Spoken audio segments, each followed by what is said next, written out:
అప్పట్లో ఒక కవి ఒక పాటను రాశాడు. లేచింది నిద్ర లేచింది మహిళా లోకం అని. ఇప్పుడు ఆడవాళ్ళందరూ కలిసి నిద్ర లేచారు. ఎందుకంటే పక్కనున్న మగాన్ని చంపేయడానికి లేచారా వీళ్ళంతా?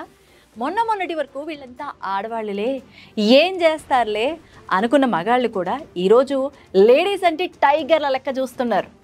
ఆడవాళ్ళు కూడా ఇలా సైకోల్లా మారిపోయారేంట్రా బాబు అని చర్చించుకుంటున్నారు. పెళ్ళన్నా చివరికి ఆడవాళ్లతో లవ్ అన్నా భయపడిపోయి పారిపోతున్నారు. మనం పొద్దున్న లేచింది మొదలు రాత్రి పడుకునేంత వరకు లవర్ని నమ్మించి తీసుకెళ్ళి చంపేసిన ఒక అమ్మాయి, పెళ్ళైన మొదటి రోజే భర్త పీక కోసిన భార్య, కాళ్ల పారాణి ఆరకముందే మొగుడిని పొట్టన పెట్టుకున్న నవవధువు, ఇలా ఒకటా రెండా పదుల సంఖ్యలో వార్తలు వింటూనే ఉన్నాం, చూస్తూనే ఉన్నాం. అయితే విచిత్రంగా ఈ వార్తల గురించి స్పందనేమో కానీ మీమ్స్ మాత్రం వేలల్లో పుట్టుకొచ్చేస్తున్నాయి అంతే. అమ్మాయిలు ఇంత విచ్చలవిడిగా ఎందుకు తయారవుతున్నారు? ఒక మనిషి పేక కోసి ప్రాణం తీసే ధైర్యం వాళ్ళకి ఎవరిచ్చారు?